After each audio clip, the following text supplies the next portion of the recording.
You see this? You see this? This is MEPS.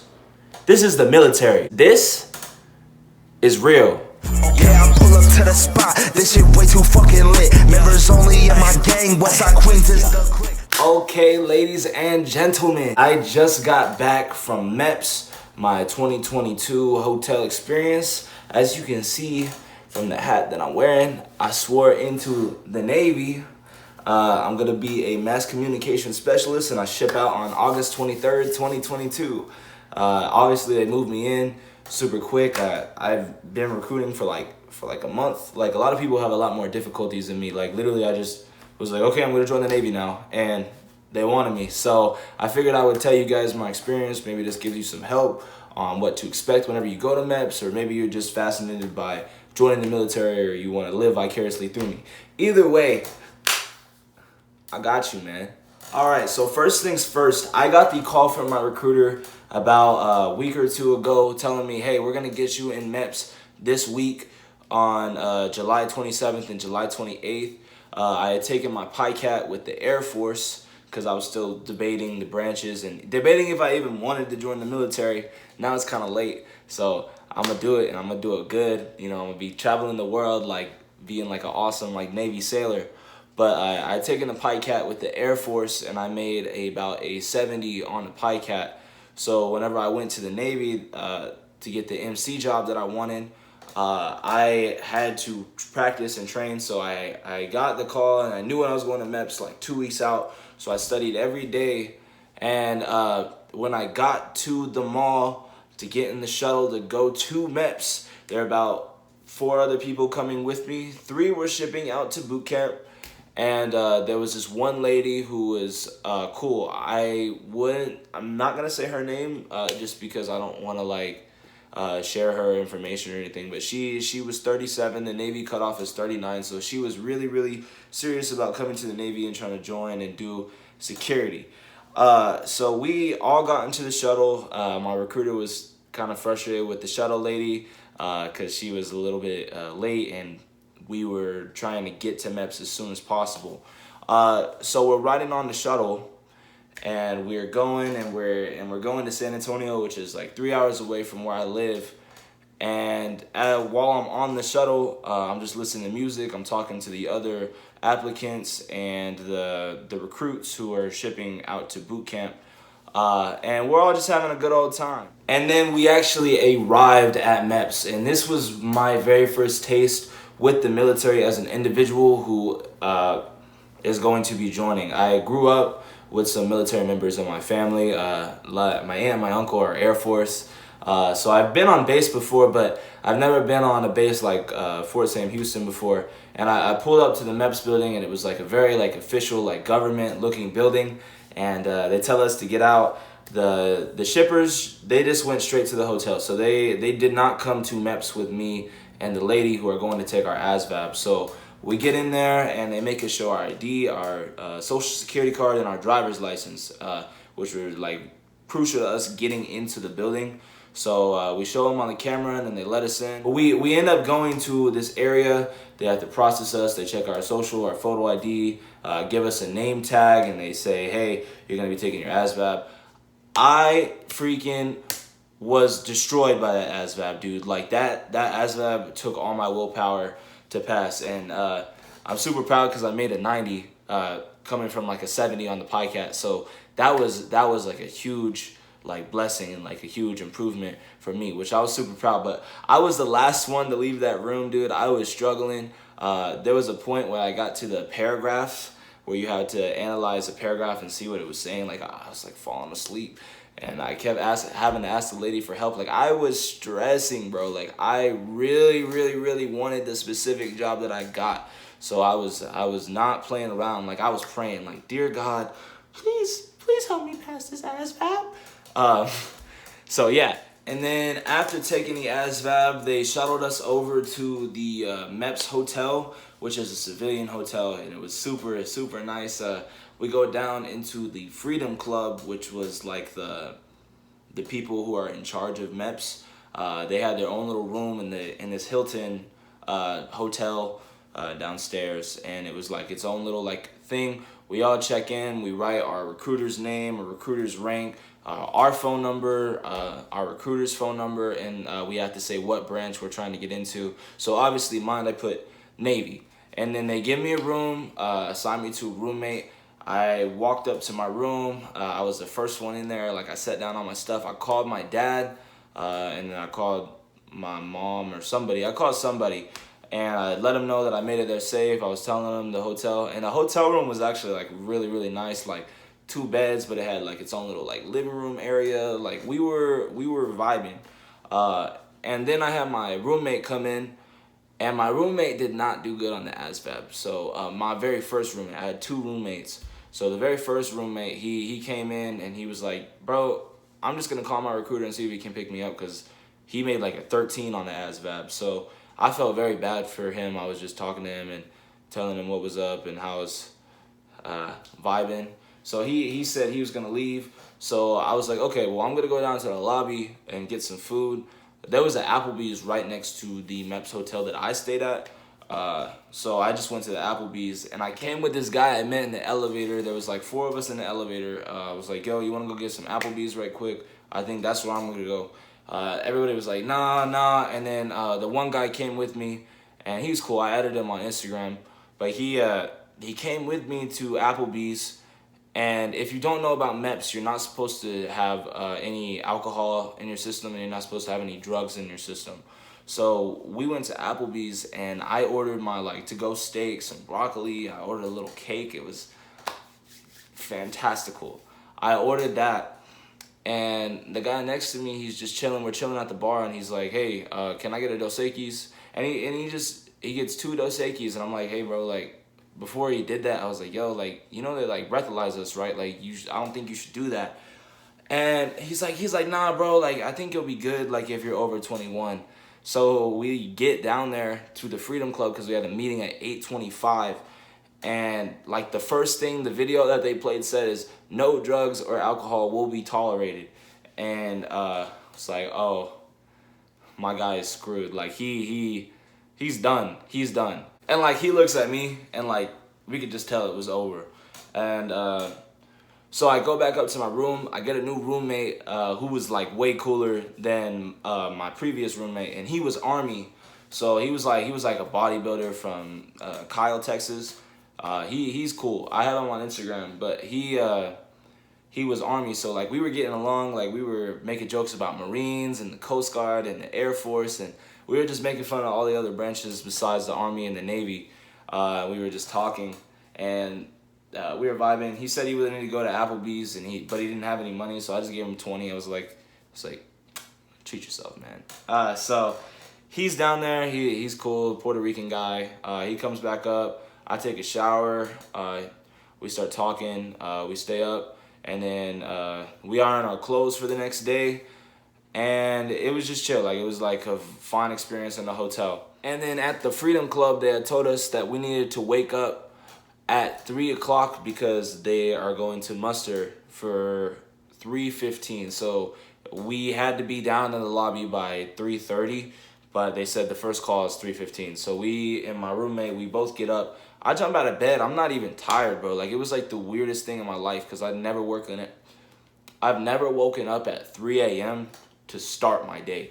So I wake up and I'm like, yo, this is weird, because I go to sleep at this time some days. So we wake up, we go down to the hotel, we get breakfast, dude. And that hotel breakfast, I'm telling you, it was perfect, dude. Like they had scrambled eggs, they had sausage, oatmeal. I got me 2 things of eggs, like a lot of eggs. I ate a lot of eggs in the morning, and then I got a thing of oatmeal. I put brown sugar all over it. Like I was enjoying and living my best life. Me and my roommate are talking in the booth that we got at the hotel lobby. Like we were just talking about life. It was great. And then after breakfast, we all line up, and we get ready to go on to the bus, because they had these huge charter buses. They had 2 of them. And me and my roommate, and then there was this girl that he was talking to from the Air Force, and another Army guy. We were all freaking chatting it up the whole way on the bus. Like it was a great time. Like we were making jokes.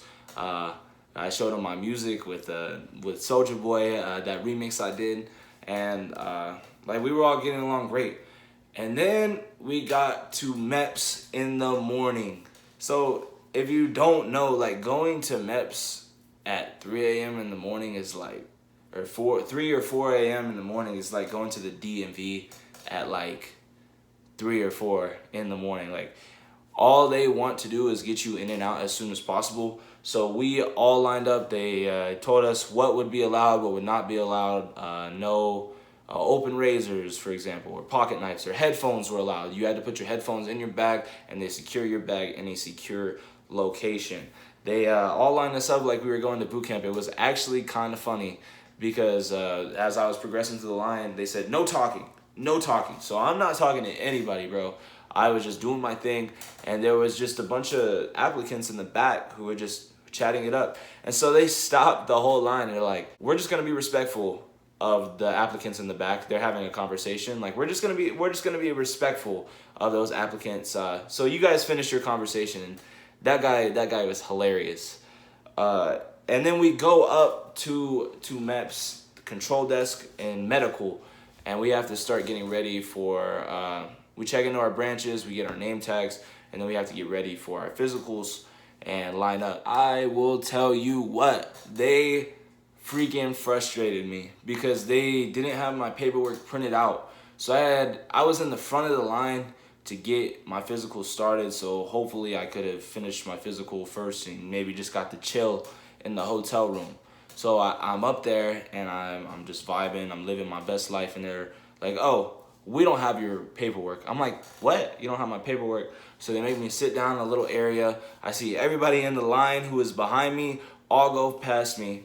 And then they process me at the very end, and I'm like, bro, I'm freaking out because my recruiter told me throughout the day, like, people can sell jobs at MEPS and they become less available. And my job is like a desired job in the Navy because it's like a job where you can just be creative. You take pictures for the Navy, and it's like public affairs.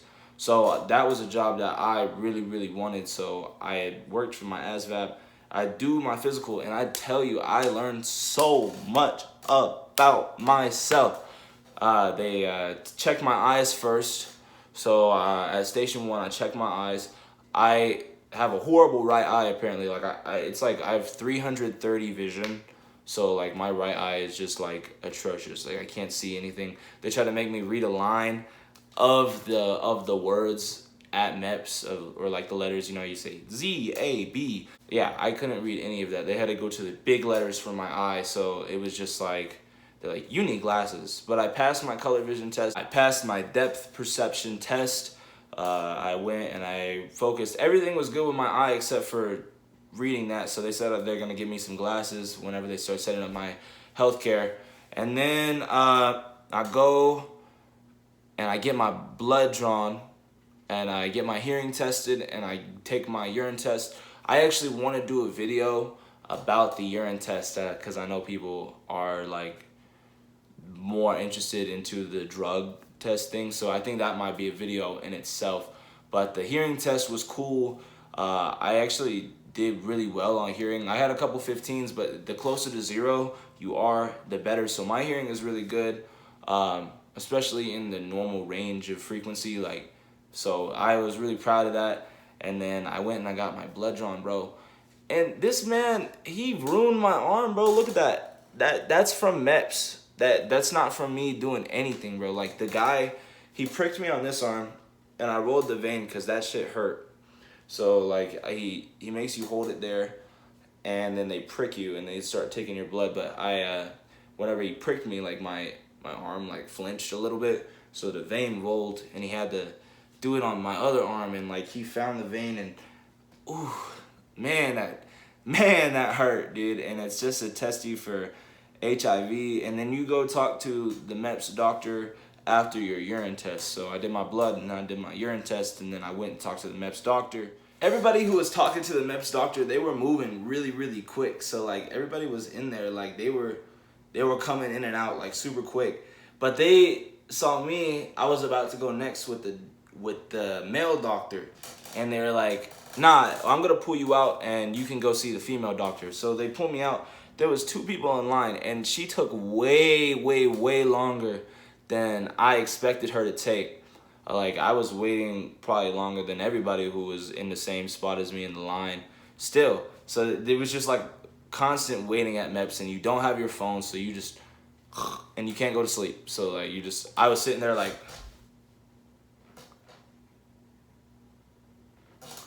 and then the chief walks by, he's like, no sleeping. I'm like, bro, oh God, kill me. So I go in there to the doctor's office, and they make me do a duck walk. They check me. Apparently I have vitiligo, that Michael Jackson disease, where my skin, my immune system attacks the pigment in my skin, but hopefully it just stays localized to certain points of my body. I have to give them my medical history, and then boom, I was good. Once I checked out of the medical wing of MEPS, they sent me down to the Navy. I had to tell them, hey, like, this is what I do. They're like, okay, great. You're going to go get lunch now. So I get to go up to the cafeteria. They have turkey and ham sandwiches with a bag of chips, a cookie, and an apple. And the sandwiches were not that good. Just like mid sandwiches. I would have eaten it if it didn't have cheese on it, because the cheese just tasted real nasty. Like, I like cheese on sandwiches, but it's got to taste right. It did not taste right. So I was eating my chips. I was vibing, hanging out with my roommate and the other Army guy I was joking with in the morning. Like, we were vibing. And then they didn't have me on the meal ticket thing. So I had to go back down to the Navy, and I had to say, hey, I don't have a meal voucher. And then they started my interview process. I had to give them my background check. I told them about traffic violations. You get in trouble in school, like if you ever got suspended or whatever. You have to tell them, you basically have to tell them your whole background, because if you don't and they find out, like, you can go to jail for like 2 years for like false enlistment or something like that. They told me a story about how a guy who went through MEPS had problems with his leg because he broke it in a sports injury, and he didn't disclose that to MEPS. So he had to go to jail for like 2 years. And I was not trying to live that life, so I just told them every little thing about me, told them all my details, everything that they needed to know. And they're like, okay, cool. Go wait in the lobby, and we'll get you to sit down and pick your job. So I'm chilling, I'm waiting for a little bit, and then they call me over the intercom. They say, Navy recruit, Kibler, please report to the Navy. And, because that's my last name. And they come and they're like, hey, these are all the jobs that are available. Pick one of these. I'm like, well, I really want MC, Mass Communication Specialist. That is what I really want. I got a backup job, which is IT, but I really, really, really want that MC job. She's like, okay. And she doesn't seem that interested in giving it to me, because I think they have a certain amount of jobs that they have to push. So she calls the guy, I guess the other guy who's like, who can see that stuff, and she calls and she asks about the MC job. He said, I have one for August 23rd. And if you don't know, I got a show on August 12th, so I was not trying to leave before August 12th. And they said August 23rd. I'm like, okay, give me that job. I'll sign the contract for it right now. So I get it, God willing, because it was the last one. And once I got through, they sent me back into the lobby. I come back, I sign my contract, and then boom, I'm good. So once I signed my contract, like, I was just chilling in the lobby. They had a little area that I could go where you could play Xbox 360 and stuff. I played some Call of Duty and some like Far Cry 3. It was just light. Like, I got bored of playing video games, so I went to play Clash on my phone. I was tired of everybody at that point, because all I've been being is social since 3 a.m. And like, I think everybody was just starting to crash, and like nobody really wanted to like joke around and talk anymore. So I was just waiting, and then they had me come swear in, which was like super proud moment. I swore into the Navy, so I am an official Navy recruit, sworn in. It's done. Get my phone charger. I had to charge my phone, and then we ride the shuttle back. The shuttle lady was a little late again. They said she'd be there at 4. She got there at 4:30. But I think it's because the MEPS people didn't come get us. So we take the shuttle. She's like, hey, you guys want to get Burger King? I'm like, yeah, I want to get Burger King, dude.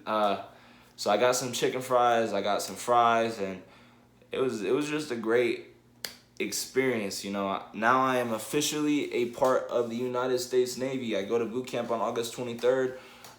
So I will do a little bit more videos in the meantime about my process with the Navy. I might do some about Texas Roadhouse also, and that kind of stuff. And also, if you guys want to see a video about the MEPS drug test, because I do know like that's like a really cool video people are interested in. So I think I might actually do that and tell more of the story about the guy who was drinking before the MEPS meeting. So yeah, thank you guys for stopping by. Please leave a like and subscribe. I got more videos on the way, always on the way.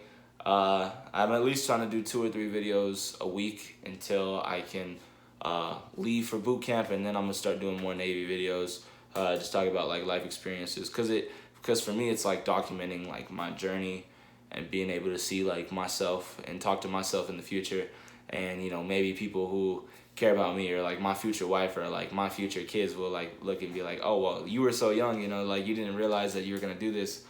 But yeah, man, y'all leave a like and subscribe. Thank you so much for stopping by. I appreciate all you guys. Peace.